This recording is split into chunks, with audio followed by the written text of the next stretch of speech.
169 games. 169 games. I hope this video is not an hour long. Hi, I'm Alex Ratcatcher from Board Game Co., and I am going over 169 games, apparently. This is going to be a potential new series on the channel, a slight variation of a series I've done until now, just a slight different twist to it. Effectively, what I'm doing is I am going over the 169 games that I have played in this quarter. First quarter, 2022, that's January, February, and March, I have played 169 unique different games. They're all printed out in order after I went through Pub Meeple and ranked them all. My goal here is to rank the 169 games that I played this quarter and basically show you the order of what I like the most in a manner of speaking. With multiple caveats, because there's always multiple caveats. The first caveat is because there are a lot of games, and for context, if you ever use Pub Meeple, 169 games translates into just shy of 1,000 comparisons. I don't have time to do that in depth, so I just went very quickly, very quickly, and went by my gut. Secondly, this is not a rating of a game. This is literally ranked based on my preference of how much I want to play them, which means there absolutely are interesting conversations around lower rated games that I have a higher desire to play. We'll talk about some of those before I actually go into the 169. By the way, I hope I timestamp all this. Probably. I will if I can, but we'll see. So that's number 2. Number 3 is do not heavily read into anything here because they're gut picks, especially when, and because I didn't massage the list after, I just went with whatever the output was and called it a day. That means anything that is similar, for the most part, will be somewhere in the same range. I won't necessarily be exact, especially when it comes down to stuff that I just don't want to play again. Once I don't want to play it, there's not really that many levels of how much I don't want to play it again. I guess there could be levels, but there's not that many levels. 3 or 4, whatever point we're up to. Prototypes are prototypes. Understand that while I have included prototypes in this list because I do play a lot of prototypes, this is me covering how much I want to play a game, factoring in the fact that some of these are final production games that have been well vetted, tested, gone through the loop and all that stuff, and others are prototypes, and there's still going to be notable tweaks to those prototypes that might make them better, or possibly in some case worse. Number 4, or whatever it is some games that will rank higher than games I'm keeping. Meaning, sorry, I said that poorly. There are some games that I might rank higher in how much I want to play them, contrasted with games I'm actually keeping in my collection. That's complicated because of the nature of why I keep certain games versus why I get rid of others. I'm trying to view each game on its own. So there's sometimes I get rid of games because I have other games I'd rather play over that within the same category. But in this context, I'm not doing them within the same category, which means there might be a game that I thought was great, but I got rid of it because I'd rather play X, and I kept this one because it's better for when my daughter wants to play with me. So things like that can happen. We'll have weird things like this. Overall, is don't overthink the list. This is me doing a quick ranking. It does matter. Make no mistake. It does matter as far as my opinion and what I want to play and how those overall ranks out, but don't overread any single instance. I will say if you have any questions, throw them down below. I'll either talk about them in the comments by answering you there, or maybe I'll do this as my topic of the week next week, covering all the questions and going through all the, meaning my topic of the week in the Week in Review video series that I do every Saturday. And maybe I'll go through your comments on this video and talk about, hey, you asked this and this, here's my explanation. Or maybe I just got it wrong. That can happen. And with that, before we dive into the actual list, I want to talk about 7 or 8 notes of various interesting matchups that I thought were interesting as I was going through this. Just different notes of the mind frame of going through 169 games, 1,000 comparisons, all of that. Starting off with Anno 1800, which is over here, I actually ranked this as more of a preference to play than Marvel Champions. Even though Anno 1800 I rate as slightly lower than Marvel Champions in a pure rating scale, I want to play it more. I'm not going to change my ratings yet. Some of this is because of the fact that Anno 1800 is newer, so there's more of a preference to play, and you will see things like that a lot. Sometimes I have more of a preference to dive into a game because it's new, because I'm in the middle of an exploration or a campaign or a legacy game, and that will affect how much I want to play it, even though it's not necessarily the same as a rating. Speaking of that, Jurassic World beat a lot of things, even though my opinion of it currently, as of the time of me filming this, is still very mild. I've only played through the tutorial scenario of Jurassic World. I enjoyed my time with it without being overly impressed, but that was the tutorial scenario. But I want to dive in further. Like, a lot. I want to dive in further and see what else unlocks or changes as I actually get into the legacy aspects of the game. So my desire to play Jurassic World is very high right now, because I'm in the middle of a legacy campaign. My rating of it, if I were rating it today based on the tutorial scenario, would be like, it's fine. Not $120 fine, but it's fine. And again, I don't know when this video goes up. I will have content on this, so do not read into any of the things I said around Jurassic World. My desire to play it is high, my opinion is okay. Those things will definitely change as I continue to dive into it. We have other interesting comparisons that I didn't really know what to do with. Comparisons because they are like for instance, one of them would be Core Quest versus La Granja. I like La Granja more than Core Quest, but Core Quest is fun to play with my kids. So one of those is biased by the having fun interacting with my children, the other I'm looking at the game on its own. Honestly, I don't even remember which one of those I chose as my preferred want to play more because I still don't know the answer. I remember I made a choice, but that happened a lot when I was comparing family games or kids games that I'm interacting with my children, because there's a different level of desire there that is not purely reflective of the game. So those things can definitely mess things up. Another example there would be Sleeping Gods versus Hogwarts Battle. I remember that came up as well, and it's the same conversation. And I still don't know which one I chose. I think Sleeping Gods is a better game than Hogwarts Battle. But which one do I want to play more? Is an interesting conversation, and I don't actually have a firm, easy answer in front of me. We have the Dark Quarter. The Dark Quarter, which is an interesting one because I'm halfway through. I'm halfway through playing the Dark Quarter. My opinion of that is still in development as well, which leads to the same kind of conversation as we have with the legacy of Jurassic World over here. So we have that same comparison there. We have games like Abyss versus Azul Summer Pavilion, which is an interesting conversation as well because I kind of want to explore Abyss with the expansions, but if I was rating it based on the base game alone, I prefer Azul Summer Pavilion. So again, same with conversations. We have Kingdoms Forlorn lost a lot of matchups. A lot of matchups to games that I think are arguably worse than Kingdoms Forlorn, but part of that is the mental strain. We have a similar issue with Dominant Species, where games that are heavier, that require more energy, more intensiveness, I want to play them less. So Kingdoms Forlorn is lower down this list. I don't know how far down. Actually, I see it over here. It's pretty far down the list. But that's not necessarily because some of the games above it are worse. It's because there's a lot more time investment and energy investment into playing some of these heavier games, and so if I didn't love you and you're a heavier game, you really got shoved down. It is easier, let's use an example here, My Farm Shop. It is easier for me to dive into My Farm Shop than Kingdoms Forlorn. Both of them are games that I don't feel the need to really dive into, but also one's a prototype as well, factor that in. But really, the main issue is that at My Farm Shop, I'll get a play in half an hour, call a day. Kingdoms Forlorn, I'm signing up for something a lot more. So games that are heavier games that I didn't love are very much lower down the list. We have games like Welcome to the Moon versus Food Chain Magnate. Same kind of problem. Welcome to the Moon, I'm 2 games in, really liking it. I want to keep diving into that roll and write. Food Chain Magnate is a game that I love, make no mistake, but a lot more to get into. I still don't remember which one I chose for that matchup because both of them have that aspect going on. And so that's a bit of a framework around specific matchups or mindsets as I dive into this. And now, starting off the bat, this is not going to be an in-depth review of any single one of these games. I'll talk about some of them more than others, some of them less than others, and I'll heavily go through. This is just my ranking, my preference of playing them over 169 games this past quarter. Starting off with the number 169, which arguably is never good for any game to be in 169. It means it's the worst game from all the ones I've played, and it's not that bad, honestly. It's lower down the list. We have Gladius. Gladius is a game that, I'm trying to think how much I want to go into this. Gladius is from Deep Water Games, I believe. It's a game of betting and gladiators, and I just don't heavily enjoy the process. I thought it was a fine game, I just don't really want to play it again. We have Ratcatcher, Solo Adventurer, which was, I talked about this one in another video, in several videos actually, but the Ratcatcher is a game that my biggest problem with it was the rules. I found the rules to be a huge barrier to entry, such that I'm really put off of continuing to explore. At 167, we have Slash and Spells. That's a prototype where the board was really messy to get into, and while the game itself was fine, I thought that, it's a Kickstarter, I chose not to cover it, but I thought the game was more rules and information necessary contrasted with the level of game it gave me. It felt like a lighter experience with a lot more rules overhead. Tiny Ninja Heroes at 166 is a similar kind of problem. A lot of maintenance around a skirmish game that ultimately I preferred their other game, which was basically just Tiny Ninjas, not Tiny Ninja Heroes. We have 165 is Unsurmountable. It's another Button Shy game that I will be covering in a full round of Button Shies, but I was really looking forward to Unsurmountable from Scott Alms and Button Shies.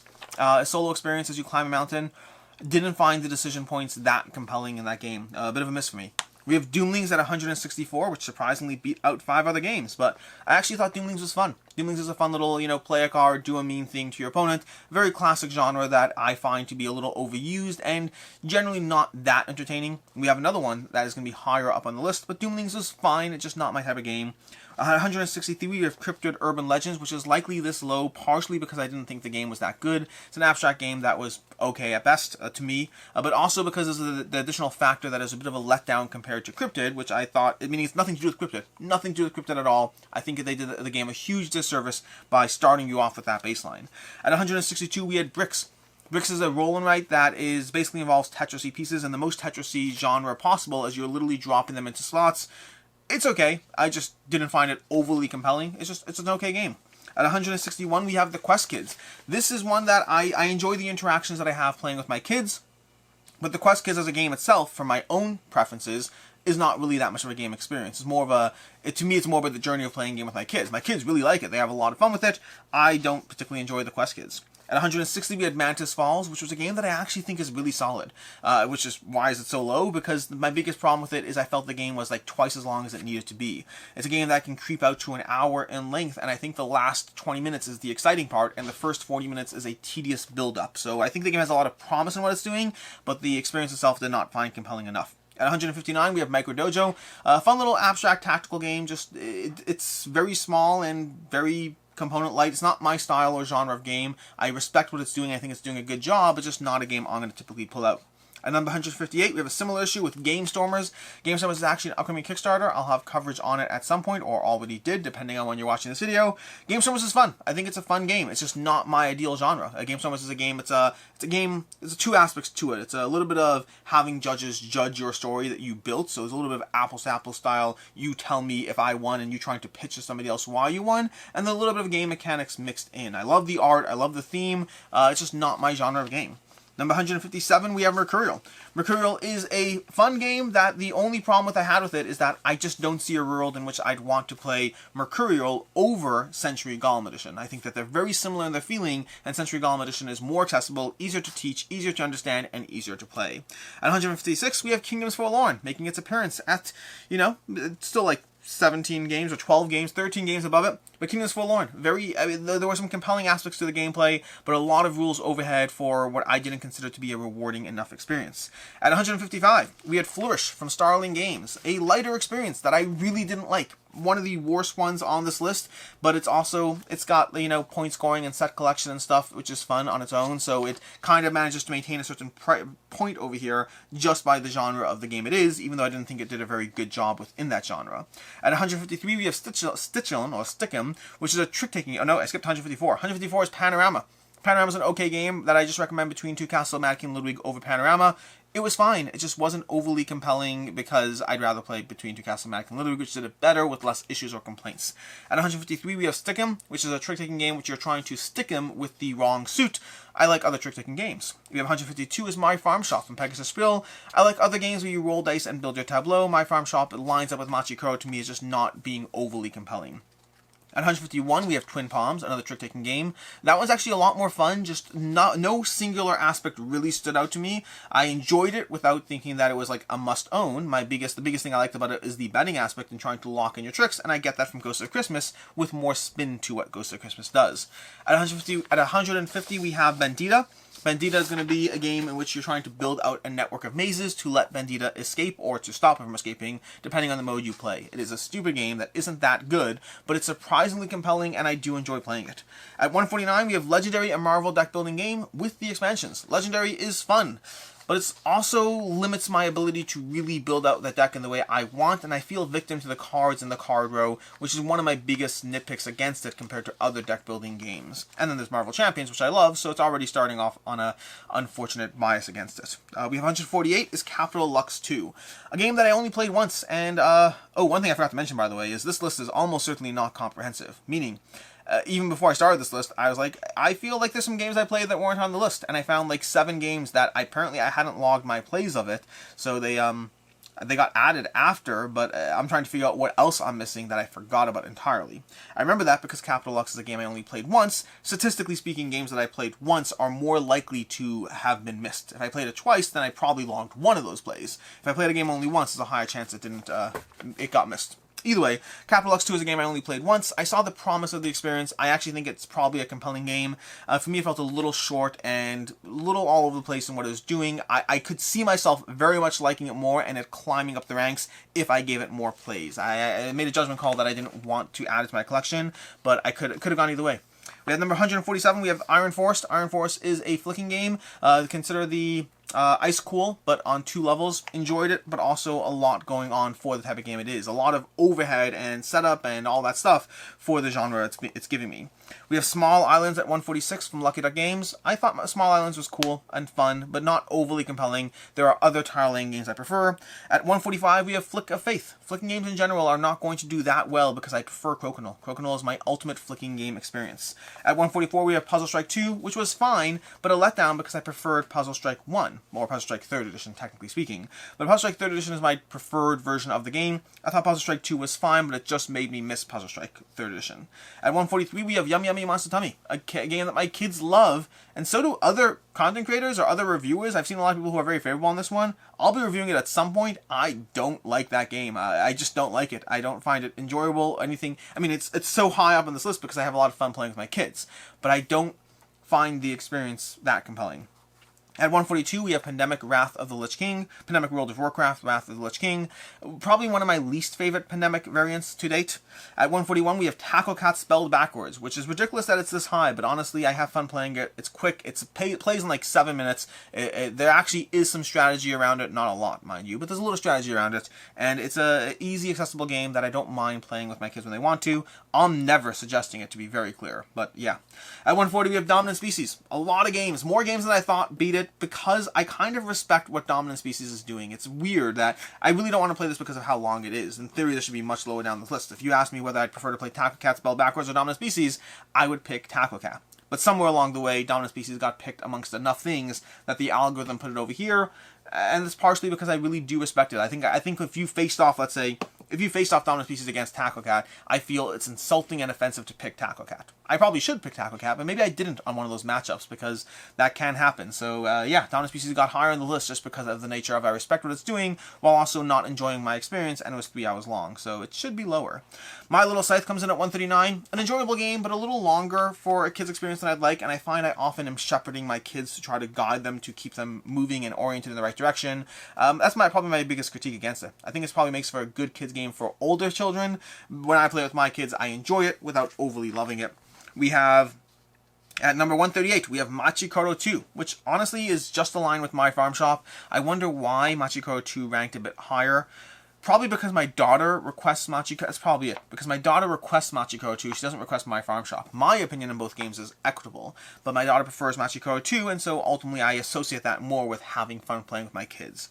At 137, we have Undo Treasure Fever. The Undo is going to be an escape room style game, and I'm rating this as the part of the Undo series, so to speak, meaning I do want to dive into another Undo game. I didn't think they were amazing, but I thought they were enjoyable and told enough of a story that I want to keep going.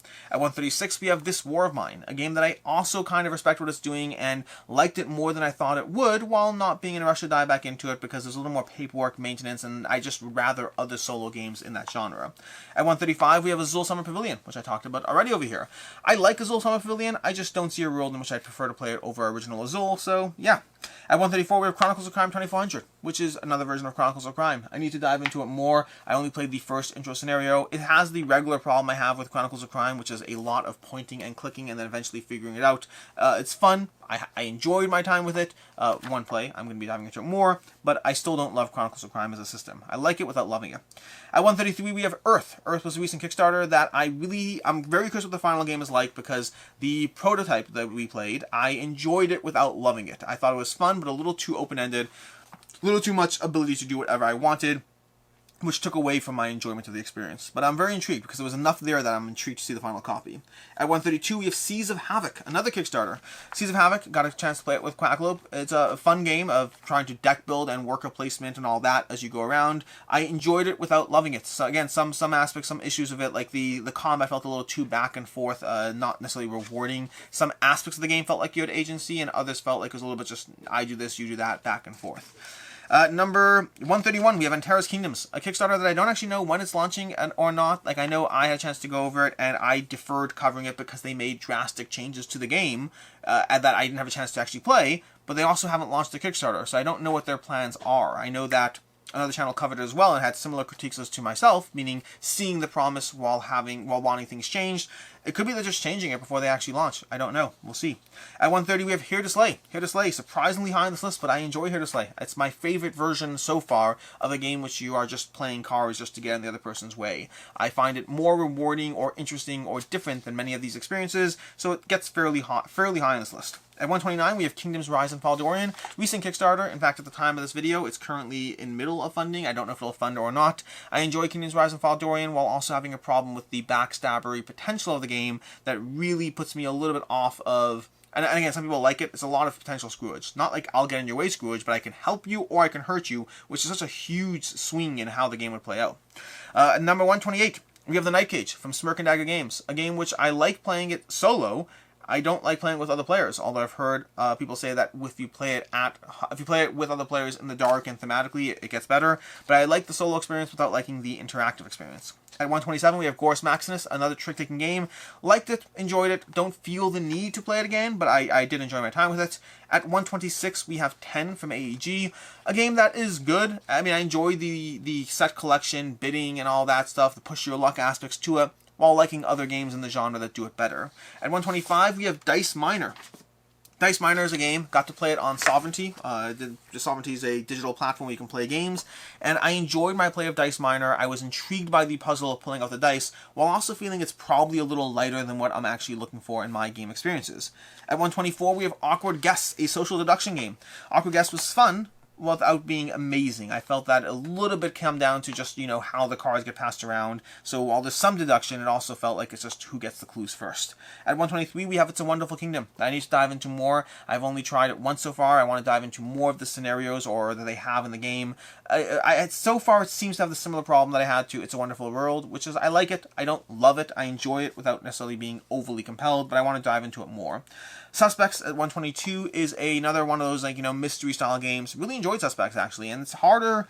Like, I don't know if my opinion of it would have gone higher if I knew there were more cases. I know there's more cases coming at some point, but I enjoyed Suspects. I want to dive into it more. Honestly, it should probably be higher on this list. I viewed it as being a complete game because I only know if one Suspect's currently available, and I've played through all 3 cases already.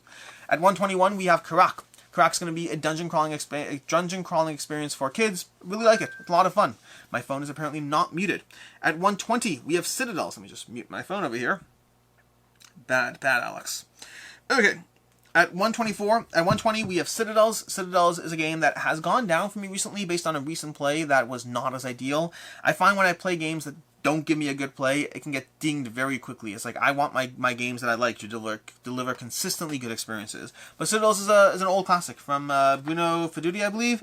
But it's a solid game of role selection and betrayal and backstabbery. It potentially runs a little long for the experience it gives, which I think is my main problem with it. At 119, we have Far Cry Beyond.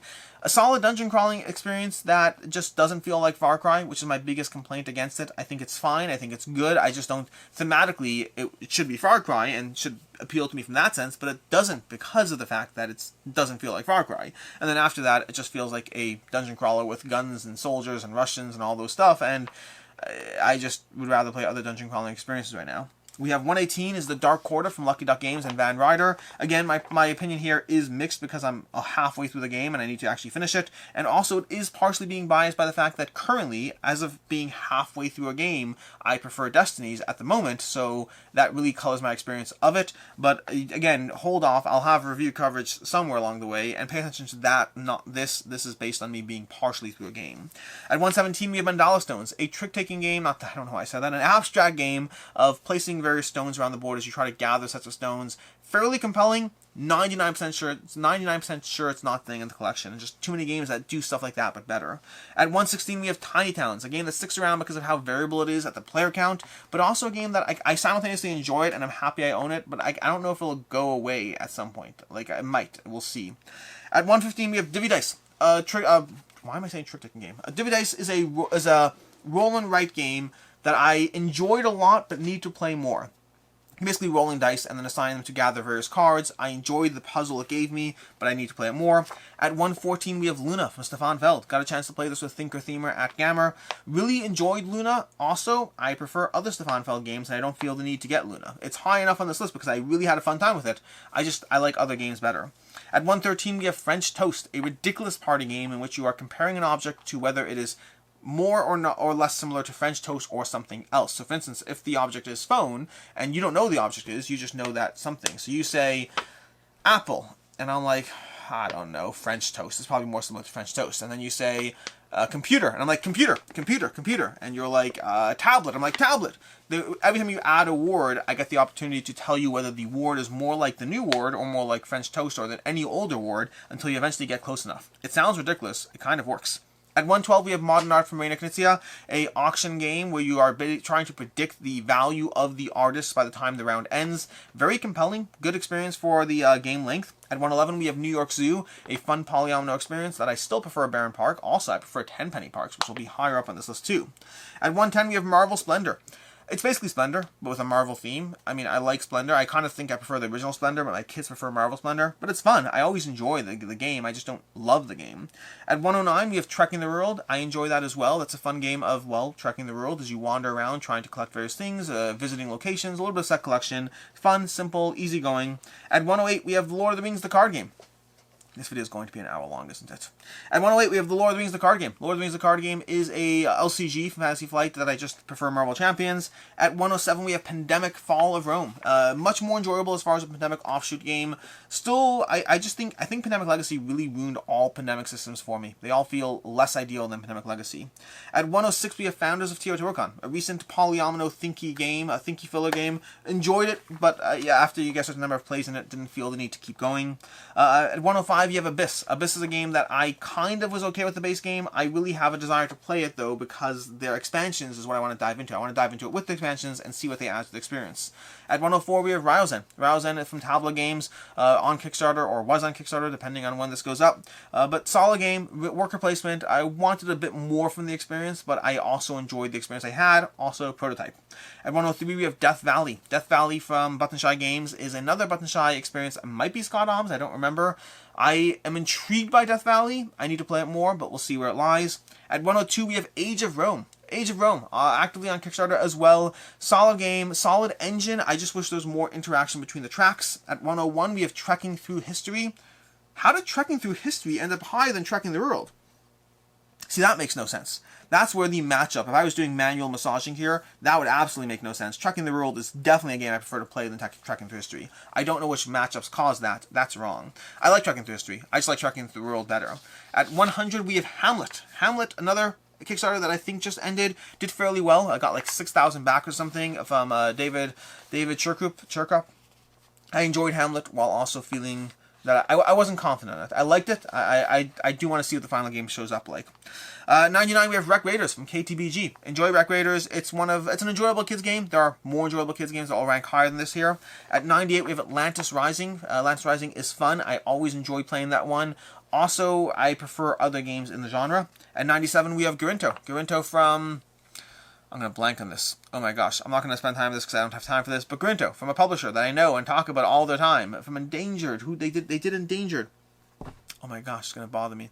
Anyways, Garinto, from them. I enjoy Garinto as an abstract game. My biggest problem with it is my preferred player mode of it is the 4-player matchup. And once I'm going to 4 players, there's so many other games I'm going to ultimately pick. At 96, we have Sleeping Gods, a game that is incredibly compelling. And I'll have a review on it as to why it's 96 and not higher. At 95, we have Detective, The Gaze of the Ghost. I want to try more games in the Detective series. I enjoyed the interactive aspect of the cards and how they played with it. Not my favorite escape room games, but I always enjoy escape room games as a general genre. At 94, we have Core Quest, a great kids game dungeon crawler. Possibly one of the higher kids games I have on this list. We'll have to go through and see. Really enjoy Core Quest. Lots of fun. 93, we have Trails, which is a game that I'm actually not keeping. I'll talk about it later in another video, I'm sure, but Trails is a game I'm not keeping because I prefer to play Parks in every way, shape, or sense. But on its own, Trails is still a compelling, enjoyable experience. So I'm trying to grade this on its own. It's a good example of a game that I'm not keeping, but ranks a lot higher than games I am keeping because it's still good. I just would rather play Parks every time. 92, we have Lizard Wizard, a game that I really enjoy, but it's too long for what it is, and I don't know if that will be a death blow against it. Time will tell. 91 is Santorini, New York, a game that's really good, that I prefer Santorini. I don't think Santorini, New York is going to last. I want to get more plays in first, but I don't think it's going to last. 90s Cartographer's Heroes. Cartographer's Heroes is fun. It's basically cartographers, the same basic game, intermixes very nicely. I enjoy the system. I don't think my opinion of it is as high as the general world's opinion, but I do like it. We have number 89 is Vagrant Song. Vagrant Song, which actually ranked fairly highly, considering it's a game that I'm probably going to be getting rid of, but I really like Vagrant Song. I just don't know if I ultimately end up picking it over other games when I'm sitting down playing a solo or game multiplayer. I think I just pick other games. So I don't know if Vagrant Song will stay, but I really enjoy it. At 88, we have The Adventures of Robin Hood, which is a game that right now I'm done with it because I finished the 9 mission or 7 mission campaign arc that it gave me, but I am looking forward to the expansion content. I enjoyed playing it through with my daughter. It's very simple, but it's also enjoyable and compelling. At 87, we have Leviathan Wilds, not even a prototype yet. I got a TTS session of this game. It's a game of trying to manage your dice as you roll your dice, as you try to figure out how to climb around the beast and take out these various crystals, and while using your action cards along the way. It's a compelling little puzzle. I need to dive into it at different ways or player counts or difficulties, but I enjoyed what I saw and I want to dive into it again. At 86, we have Force Science from Grey Fox Games. I got one play of that in so far. I enjoy Force Science. I just want to play it more. It's a dexterity game of stacking blocks on real time. So dexterity, real time, fun little puzzle. Want to play it more to see where it settles. At 85, we have Flourish from Pencil First Games. A solid little fun, simple game. I don't know if it stays long term or not, and that's because I have a lot of games that start doing the same thing, and a lot of them from Pencil First Games. I don't know which ones will make the cut. I just don't have the time for all of them, so we'll see. At 84, we have the Bad Karmas and the Curse of the Zodiac. Surprisingly high on this list, but honestly, it makes sense. I really want to keep diving into the Bad Karmas. I enjoyed the puzzle it gave me. I don't love the going back and forth between the game and the screen. That's a regular problem I have with app games, but the implementation was fairly good. My biggest concern is how components are going to be charged over time and how much work that's going to go into the system. So I'm compelled. I want to dive into it more, but we'll see.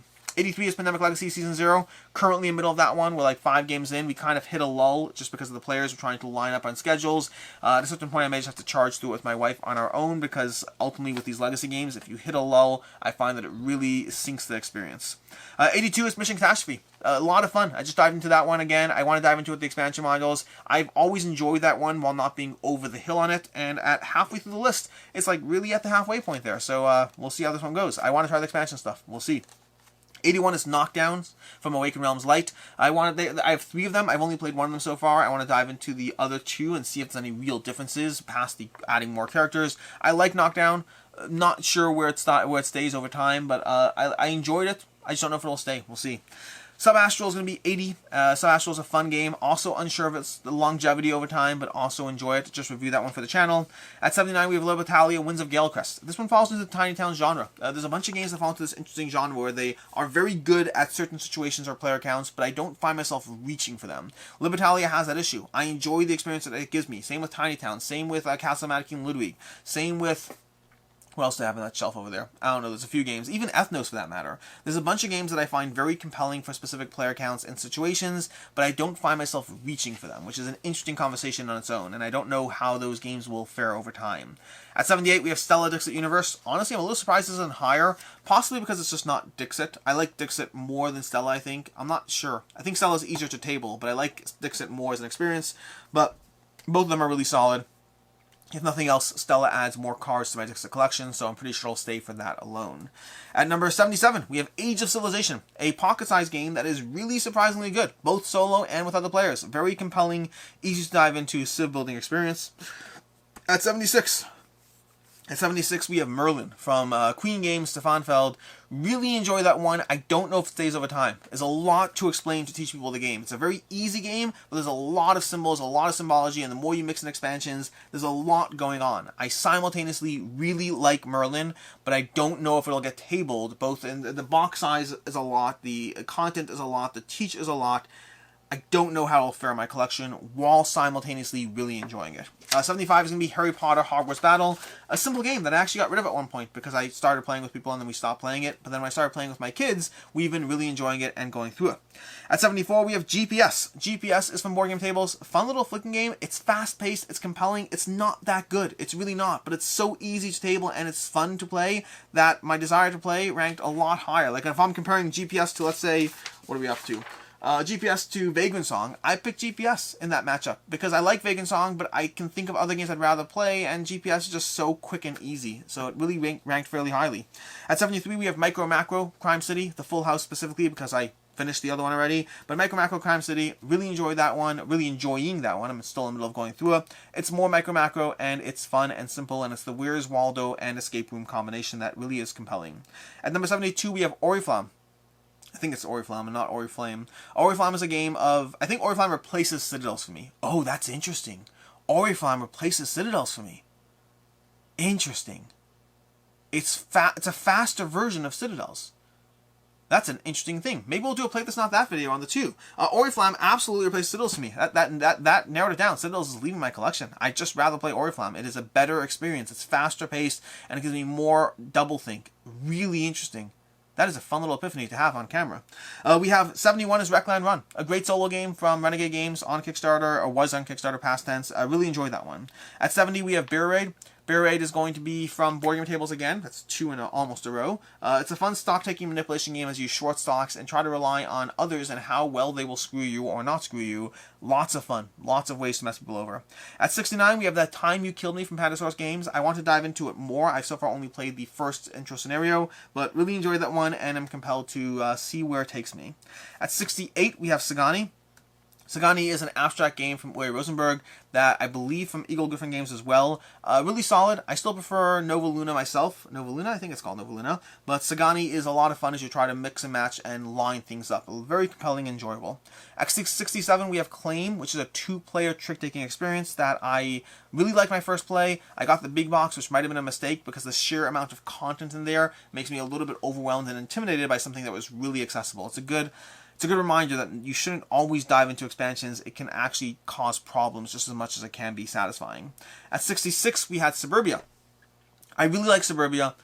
I don't currently own it. I gotta play Quacklow's copy. My problem with Suburbia is, I mean, it ranked very high on this list. 66 is already like the upper third at that point. But my problem with Suburbia is I really like it when I play it, but it doesn't actually get tabled. Whenever I've owned it, it doesn't get tabled. I have it without playing it. I don't know how to solve that problem. I like Suburbia a lot. It just doesn't get played for some reason. At 65, we have Decorum, which is from Floodgate Games, a recent addition to the collection. I just covered that on the channel. Really enjoying Decorum. It's a very passive-aggressive, fun game that I'm just having a lot of fun going through with my wife. At 64, we have Eco's First Continent from AEG and John D. Clare. Great little bingo-esque game. Lots of fun. Again, it's one of those games where I don't think it's that good in terms of what it's doing, but it's just... I don't know, the card play, the interactions, it just really works for me in a surprisingly compelling way. At 63, we have Ultra from Studio H from Machete Games, I think. Ultra is a lot of fun. My biggest complaint is that I don't feel the need to replay scenarios. Once I play a scenario, I'm probably going to be done. And so as soon as I finish playing all the scenarios, I will probably call it a day on Ultra. At 62, we have Tamashii from Waking Realms Light specifically. Tamashii is a lot of fun. I have nitpicks, I have complaints, but overall I enjoyed the experience a lot and I'm curious to dive into the final version of it.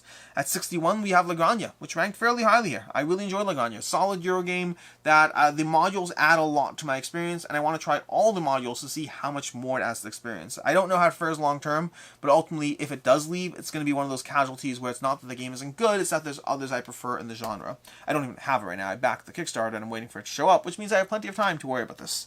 We have 60 is Motor City.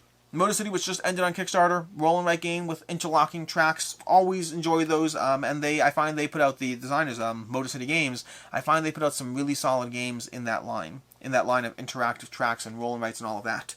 At 59, we have Tarji. Tarji is a two-player worker placement game that is absolutely delightful. I really need to dive into the expansion content for it, because I have the expansion, I just haven't played it, but I really like Tarji. Just got the upgraded Board Game Geek sets and whatnot. I'll probably throw that into a deluxeification video at some point. At 58, we have Terraforming Mars Ares Expedition. This ranking is relevant with the expansion modules that I've played with, so it is kind of taking that into account when I rank this one. But I really like Ares Expedition. Again, my biggest complaint is it's not Terraforming Mars, and the Crisis expansion gives me a reason and a way to dive into it that is completely separate from Terraforming Mars, so even more of a reason to enjoy this one. At 57, we have Calico. Did I agree with this? I'm just thinking whether I agree with some of these. But 57 is Calico. Calico is a solid game. Not my favorite game in the line of games. I assume the other ones are higher. Did I play the other ones this month? I don't even know. I mean, we'll see. Did I not play... Have I not played Cascadia? Whoa. Okay, either I haven't logged my play, or I haven't played Cascadia this year. I may not have played Cascadia this year. I've played Cascadia a lot, but I don't know if I've played it this year.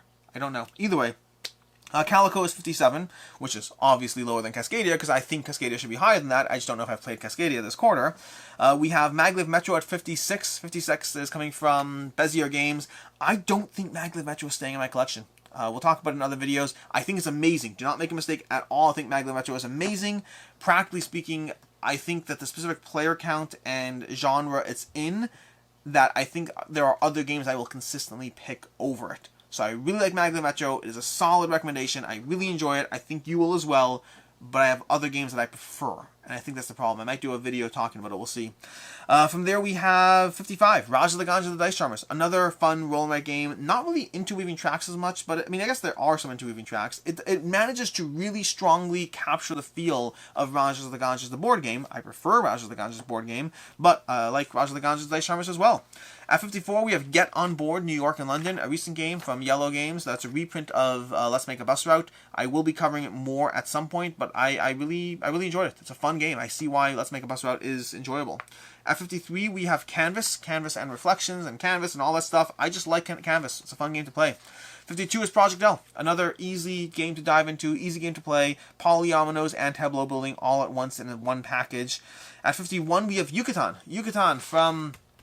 Madago Games. It's simultaneously my least favorite of the trilogy in prototype form, while also being a game that is a ton of fun. It captures the aggressive battle aspects of Kemet in a shorter playtime. At 50, we have Warp's Edge, which I prefer to, I prefer it to Wreckland Run. That's the one. I played Wreckland Run and I covered that, and I hadn't actually played Warp's Edge yet, and then I played Warp's Edge later. I prefer Warp's Edge to Wreckland Run while still very much enjoying both of them. But Warp's Edge is very solid. I'm actually going to be doing a Play This Not That of Warp's Edge versus Under Falling Skies very shortly on the channel. At 49, we have Furnace. Went to the top 50 here, okay? So it's more than the top third. At 49, we had Furnace. Furnace is really solid. My biggest complaint is the game feels the same every single time I play it. I'm eagerly awaiting the expansion to see how that modifies that, but I really like it. Solid. It's my ideal thinky filler game. At 48, we have Three Sisters, which I prefer to Motor City, apparently, according to this, and I probably do. I like all of them, but Motor City, we'll see. Motor City I enjoy, also prototype, but Three Sisters I like a lot more, but very solid interlocking tracks, and lots of enjoyment playing that one. 47 is Great Plains, which is a game that was ranked highly enough on this, and I was like, I should probably be reviewing it for the channel. I really like Great Plains. It is an aggressively mean two-player, abstracted area control game that is really solid. I really enjoy it. I don't know who the publisher is, but I will probably put together a review or some form of content around it because I really like it. At 46, we have Tranquility. Tranquility is always calm and engaging. Currently published by Lucky Duck, although it's from somebody else, but Lucky Duck's distribution or whatnot. But Tranquility is very calming, very engaging. I like that one a lot. At 45, we have Luna Capital from Divy Games. I still can't get over the artwork of the game. I wish that some aspects of the game were changed, but ultimately, the end result is a game that I really enjoy. Complaints around the accessibility, complaints around the artwork, complaints around the symbology, but the actual gameplay I really like. At 44, we have Flip Town, an upcoming game that's going to be coming out shortly. This is one that I also will need to modify my adjustment on this because I've only played it solo so far, and I think the multiplayer will be my preferred way to play it. So I'm looking forward to that. At 43, we have Illiterati. Illiterati is another prototype that is one of working together cooperatively to build wars to defeat villains. Lots of fun. It solves some of the problems. Solve is always a tough word, but it doesn't have some of the problems I have with many word games, which is why I am really enjoying that one so much. At 42, we have Earth Underseas Flashpoint. Recently finished Kickstarter. Sorry, I'm realizing I should get some water here, but too late now. Down to the last 42, we can persevere. At 42 is Earth Underseas Flashpoint, a recent Kickstarter that has a dungeon crawling-esque stealth-based experience. Really enjoyed it, lots of fun. My biggest complaint or concern is that it's a lot going on as far as tokens and management and campaign and player aids and lots of things. It's one of those games that I'm pretty sure I haven't played it right a single time, but I've gotten close enough multiple times that I have a feeling for the experience. But there are always these games that have enough rules that I'm like, I definitely cheated somewhere. Like we had a playthrough, I definitely cheated somewhere. At 41, we have That's Pretty Clever, Gone Clever. Always a solid roll in my game. Really, really like that one. It consistently delivers. I'm a little bit surprised it's higher than Three Sisters. Or am I? No, I'm not surprised. I like it more than Three Sisters. That makes sense.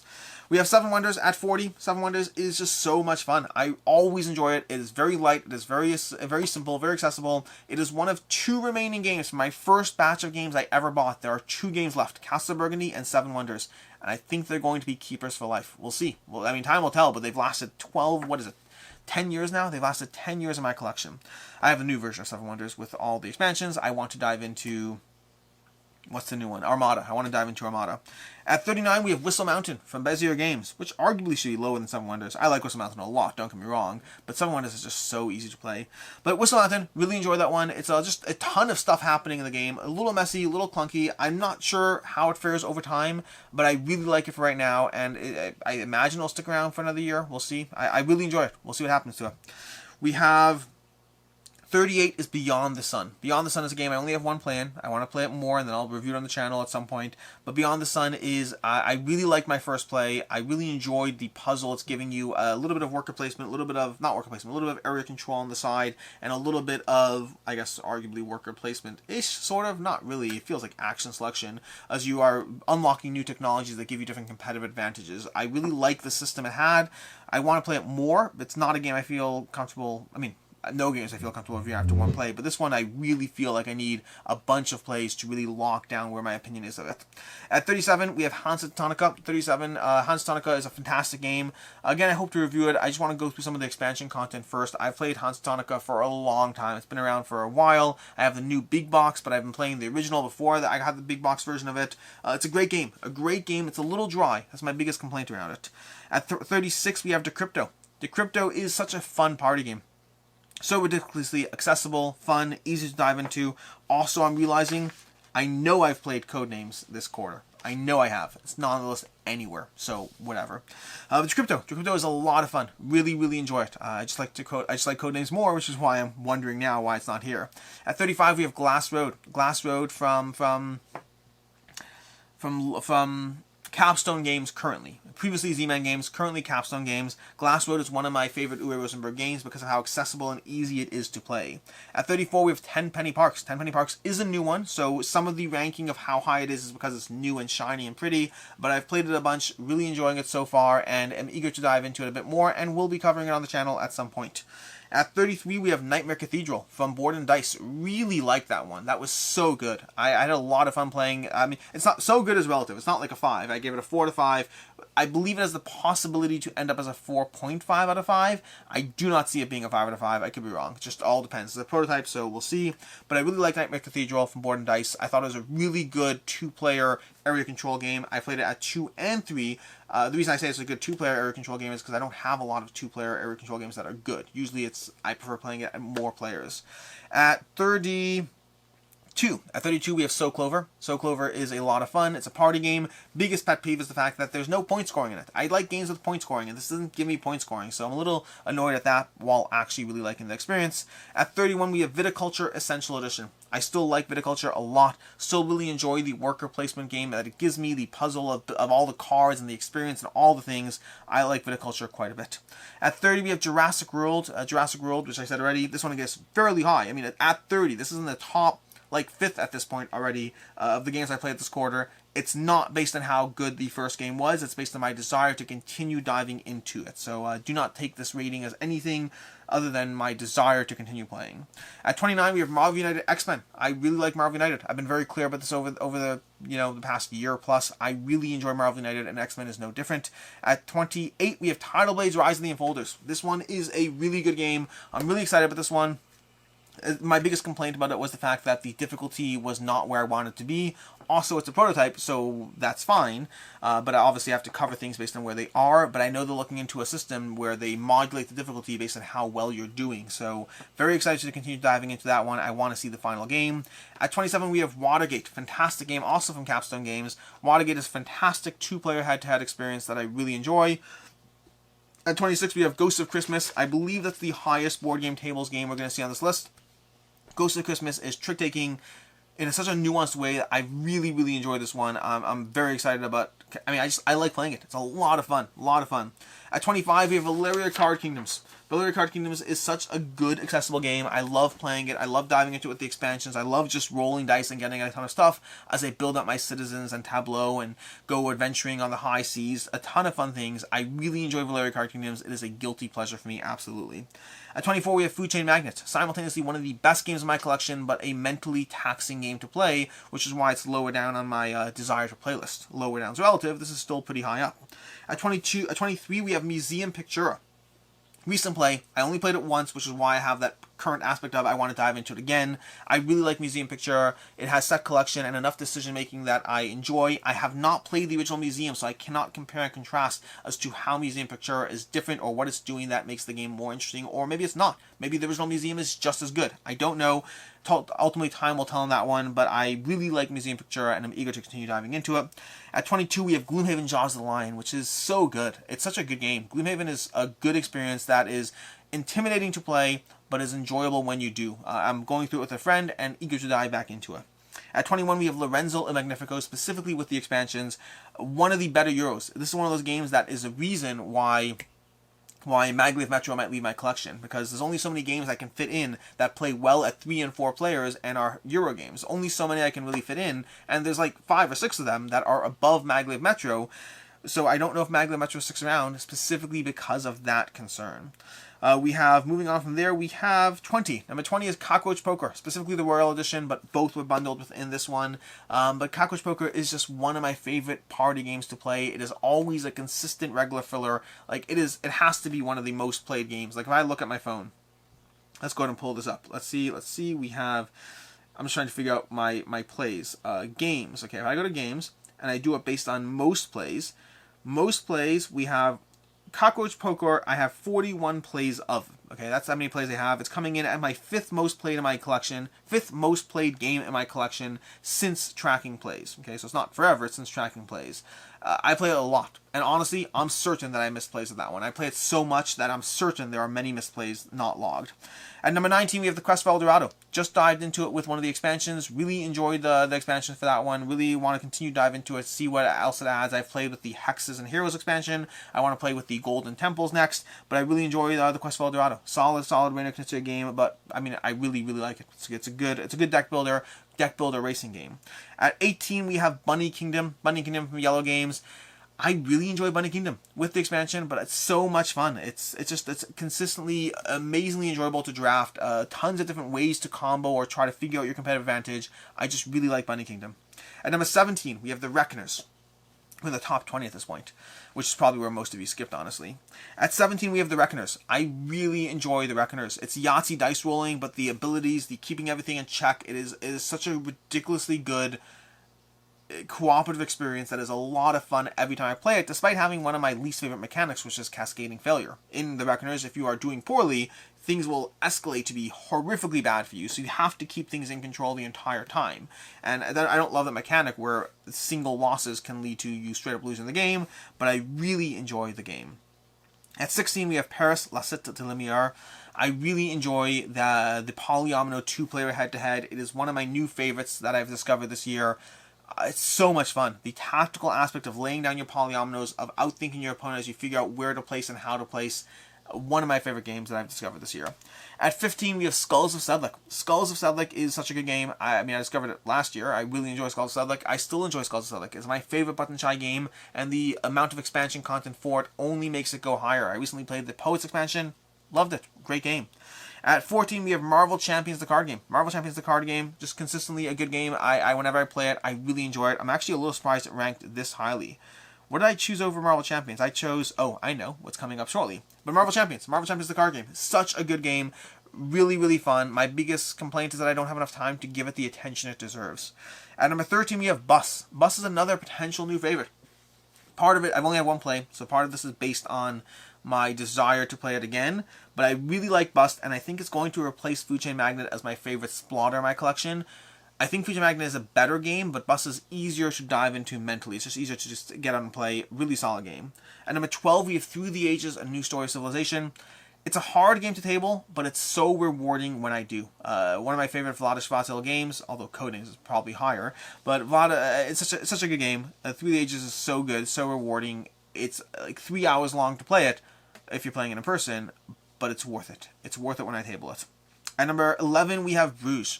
Bruges from Stefan Feld, which is, again, Castle Burgundy is my favorite Stefan Feld game, but Bruges is my second favorite Stefan Feld game, and it's so good. And for context, Castle Burgundy, I don't think I've played this quarter. But Bruges is just a lot of fun to play. It's a lot of fun to table that game. It's just the card comboing, the sheer amount of variability. I have the expansion, the City on the Zwin. It's really, really good. I really like the sheer amount of character variability. Every card is its own unique ability or a variation of a unique ability. It's just so good. At number 10, we have Anno 1800 from Martin Wallace. Anno 1800 is a game that I realized how much I want to play the game when the other night we were picking games and we were slowly eliminating choices. We narrowed it down to 5, and then we were eliminating them one at a time. And when Anno 1800 got eliminated, I was like, I really wanted to play it. It is a really good experience of building out your production chains and your queues and the way they all work together. I really like it. It feels like Brass Light to me, even though it's totally different. At number 9, we have Welcome to the Moon, which is not necessarily the best game, but I've played the first 2 scenarios, and I really want to dive into the 3rd, the 4th, the 5th, the 6th, the 7th, the 8th. I need more time to play games. At number 8, speaking of Brass, we have Brass Birmingham and Lancashire. I bundled them together, even though I've played both in the past quarter. That's because I'm doing a video comparing the two, and I don't want you to know which one I prefer. But Brass Birmingham and Lancashire, my favorite Martin Wallace games, I believe. They're so good. Anno 1800 might beat them over time because it's easier to sit down and play Anno 1800. But in terms of just the sheer appreciation for the experiences, Brass Birmingham and Lancashire are amazing. The Roxley productions are over the top. I have some deluxified components as well. Such a good game. Such good games. Ridiculously good games. They are so meaty in what they're doing while also being accessible enough to dive into and being interactive enough that you have to pivot and adjust to what other players are doing. Solid experiences. Number 7. Unsettled. Unsettled from Orange Nebula. Love that game. It's such a good solo experience. If you've backed the Kickstarter, enjoy it, please. I think you will. I think it's a really solid. Most of you will. Some of you will be disappointed. Inherently, that's the way statistics work. But Unsettled is really good. I really enjoy the gameplay experience, the puzzle of each planet. Lots of fun. At number 6, we have Encyclopedia. Encyclopedia is over here. I love Encyclopedia. It is so ridiculously good. It's another one of those highlights. I wonder how many, last year I had 9 or games or so total. Across 2021 I had 9 games that were 5 out of 5. So it was just so good. I'm curious how many I'll have this year. I've been a little bit more nitpicky with my 5 out of 5s now that I split my rating scale into 0.5s. When I didn't have 0.5s, the 4.5 was often going to be a 5. But now I have 0.5, so I'm a little bit more nitpicky. But I've still discovered some. I mean, we have, We have Paris, which got a 5 out of 5. We have Encyclopedia that got a 5 out of 5. I don't know what else I gave a 5 out of 5 to this year. We'll have to take a look and see. But I really enjoy Encyclopedia. Oh, well, Unsettled I gave a 5 out of 5. We have Vindication. Vindication at number 5. I still prefer Vindication to Unsettled, at least as of right now. A very small gap. But then again, it's a gap from the games I played, not necessarily from my entire collection. But Vindication is, I still would rather play, I'd rather sit down and play Vindication than I would sit down and play Unsettled. Both are high up there. They're both in my top 10 on this, this list over here. But I really like Vindication. Still, every time I play it, it's always worth it. At number 4, we have Rurik Dawn of Kiev, which I got in 2 plays recently, and it reminded me why I love this game as much as I do. Because it's awesome. That's the reason. The expansion, which I've played with, the Stone and Blade expansion, played with that a few times now as well. I just really like Rurik Dawn of Kiev. It is immensely rewarding, strategic, and engaging every single time I sit down to play it. At number 3, we have Inish, which still ranks higher than Rurik, but if you're watching this now, understand that there's a chance that Rurik beats Inish. Inish was my number 3 of all time, I believe, or number 2. Inish was my number 3 of all time this past year, I believe, or maybe it was 4. I don't remember exactly what it was. There's a chance that Rurik Dawn of Kiev beats Inish. There is a strong chance. I love both games. They're both incredible, but there is a chance that it beats it. At number 2, we have Crokinole. Number 2 is Crokinole. it's just so good. Crokinole is just so much fun to flick the discs. It's so rewarding. Every time I play Crokinole, I enjoy it more. Every time I play Crokinole, I think to myself, I should be playing this more. The biggest critique I have is that I prefer the 4-player teams variation compared to 2-player head-to-head. And when you're doing it that, then you're starting to compete with a lot of other games. But it's one of my go-to fillers to end the night when you have 4 players. It is just... And the problem is when I say filler, I mean like, oh, we have 20 minutes, let's play a round of Crokinole, and then we play it for like 2 hours. Same problem as I have with Cockroach Poker. It's just relaxing. Flick, flick, flick, trying to get your shots, land them in the middle, pivot around the edges or whatever they're called, and just, it's a really good game. I highly recommend Crokinole. It's expensive. If you want a good board, it's expensive. If you want not a good board, it's expensive. But it's a lot of fun. And my number one, from the 169 games I've played this past month, the one that I consistently chose over other games, which is interesting. Again, this is where it's always interesting to see how things will rate over time. But it's Mind Management. Mind Management was a number one, which ranked higher when I compare them head to head. If you ask me right now, would I rather play Mind Management or Rurik of Kiev? My answer is Mind Management, which means I do have a strong question of where these games end up in my top 100 next year when I actually rank them, because as long as that holds true, I'm not willing to do a pure ranking based on any one matchup, but if that matchup holds true over time, if consistently I want to play Mind Management over Rurik of Kiev, well, those things will affect my top 100. Those things will affect my ratings of games. I mean, honestly, Rurik and Mind Management are both 5 out of 5, so I'm not worried with that. I love Mind Management, and I can't wait to dive into it. Every time it's offered up as a game that we want to play, I'm always like, yeah, if we pick that, I'm cool with it. I'm cool with it. It's always on the table. It's always a possibility. I'm always intrigued. And these are my 169 games. I'm curious how many of you actually made your way to the end of this video. I can't imagine it was that many of you, but congratulations, because this is an hour of me slowly talking about games without showing you a single component or B-roll or anything. The amount of time it would take that would be insane. This is just in case you're wondering. In case you're wondering, relative ranking of how much I want to continue to dive into any number of games. If you want to just pick, hey, Alex plays a lot of games, what are his top 20 games? Well, you have it. Cockroach Poker and above. Lorenzo Magnifico is garbage. Gloomhaven Jaws of the Lion, don't waste your time in it. Museum Pictura, Food Chain Magnet, those are not worthy of your attention. I mean, obviously I'm exaggerating and in just a bit. There's a lot of games. In fact, if you want a cutoff here, let's do a cutoff, okay? Just to find out where the cutoff is. No, I'm trying to get a feeling for where I start moving into, like, you really should be playing these games. No, even these you can pass. I think top 50. It's just at a curse, and there might be individual exceptions, but as a cursory look, if you're trying to be very selective about which games I really like here and really value versus which ones I can live without. I mean, I'd be sad, don't get me wrong. I'd be sad if I never played Decorum again. I'd be sad if I never played Sagani or Claim or Bear Raid or GPS or Maglev Metro. Maglev Metro I might choose not to play again, we'll see. But Project L, Canvas, there are games in here that I'd be very sad if I didn't play again. But if you're trying to be precise, if you're trying to be nitpicky and you're trying to only select the ones that I feel are the best, the top 50 on this list are a good starting point. In any case, this has been long enough. Until next time, I'm Alex Radcliffe from Board Game Co. I hope you enjoyed this video, and as always, have a good one.